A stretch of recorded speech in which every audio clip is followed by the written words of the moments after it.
Hey friend, welcome to Landscape Elevation. I'm Charlene Gray, and this is my fourth video in a series of 6 videos where in all 6 videos I talk about why landscape design makes a great side hustle.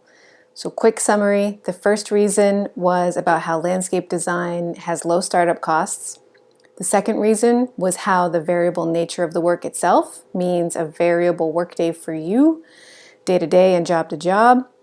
The third reason was about how easy it is to slow roll your way into being a landscape designer.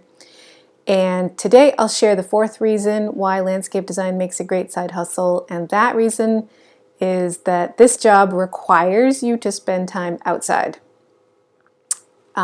So picture this. Imagine getting fresh air and exercise while you're working. If you're a person who enjoys spending time in the outdoors, you know exactly what I'm talking about, especially if you've ever spent any part of your working life indoors and at a desk for 8-hour days. So if you've been or currently are in an indoor worker person situation who longs to be outside for at least part of your day, working as a landscape designer could be great for you because your job and part of your livelihood will depend on you being and working out of doors at least some of the time. So I can't gloss over the fact that yes, there are pros and cons to working outside due to what is happening with the weather, depending on the day and where you live and where you work. But when the weather is crummy, there's always something you can do at your desk or your kitchen table, as far as planning, estimating, calculating, emailing, researching plants, etc.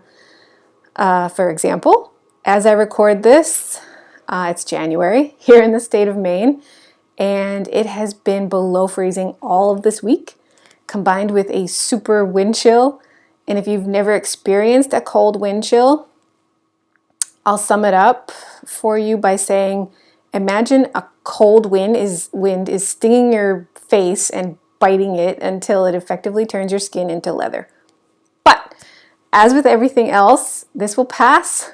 So during these undesirable weather conditions, I do the indoor parts of my job while looking forward to the spring, summer, and fall seasons and those conditions when usually the worst conditions I have to deal with are rain, mud, and those sweaty temperatures above like 75 degrees. Luckily, we don't have too many of those. So, provided you are already someone who wants to spend part of your working days out of doors, the following reasons I'll share about why working outside has incredible benefits are probably things you already know. But in case you don't, or in case you need proof about why one might choose to be a landscape designer and intentionally put themselves out in foul weather conditions, I'll introduce these benefits to you. So number one, more time outside means moving your body more, less sitting, and improved mental health. Now I know that you already know that moving your body more and sitting less is good for your physical health. So I will argue that these things are also good for your mental health. But have you also heard that being outside has a positive influence on mental health too? When we're indoors all day, our world seems small. Like literally all of our vision goes about as far as the wall in front of us. But the moment you step outside, your world gets huge. And suddenly your eyes and mind have seemingly endless possibilities for landing spots, and each one of those has the power to spark a new idea and then have that new idea run wild from there. So increasing your mental health.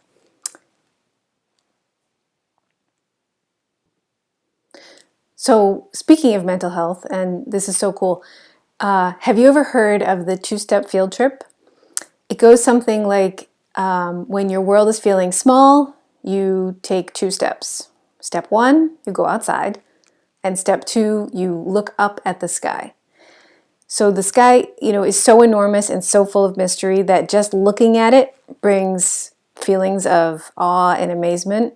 And these 2 simple feelings can flip that mental switch from being small to being so big that the earthly world itself just seems small.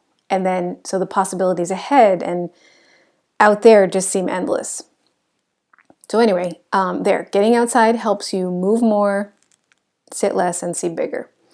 So number 2, second reason why working outside is so beneficial. Working outside means you get to live more in tune with the seasons.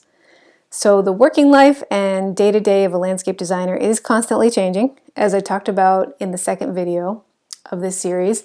And I'll add here that a big part of this change is seasonal change, where your life and your work basically are led by Mother Nature's annual cycle. So it kind of goes back to that never a dull moment way of living. So you have these job-related things you do during each season that have their own beginning, and then that once beginning thing, that ends, and then you transition into the new beginning of a new thing, and then that cycle continues. And so if you're the type of person who can embrace your work as the kind that has nonstop, new activity and change, and you enjoy thinking ahead and thinking on your feet, and also building the habit of consistently propelling yourself and your jobs forward, landscape design could be for you. So the third reason why working outside is beneficial is that, well, at least maybe for some people, there are days when the work doesn't feel like work.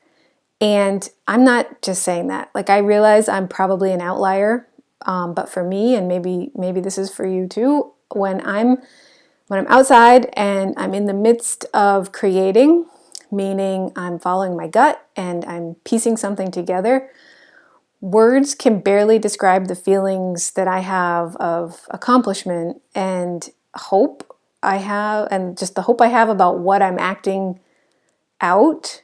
And that's, acting that out for my job and for my livelihood is amazing. Whether I'm directing an excavator on the placement of a boulder, or I'm at a specialty nursery selecting from what seems like an endless supply of beautiful plants, or even when I'm just walking around a site and imagining the possibilities of a tall tree here, a focal piece of art there, or getting that spark of inspiration when I suddenly see the perfect location for pale colored flowers to receive early morning August sun, or something very nuanced and specific to the site like that.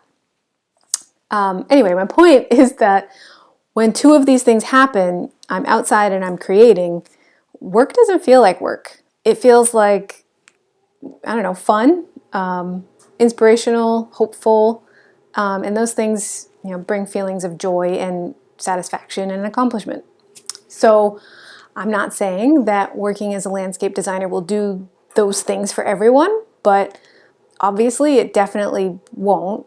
But what I am saying is that if what I'm saying strikes any chords for you, it could be that working as a landscape designer could bring these things out for you too. So that's it. Thanks for watching this part 4 of the 6-video series. If you're considering diving into landscape design, you're welcome to download my Getting Started guide from my website. Find the link below, it's completely free. And hey, if you are thinking about starting or have already started a landscape design side hustle, I would really love to hear about what you've had success with or what you're struggling with. If you're willing to share, please do so in the comments. This helps me understand your needs, and it also helps our greater community of landscape designers. So thank you, and see you for part 5 of this 6-video series very soon. Take care.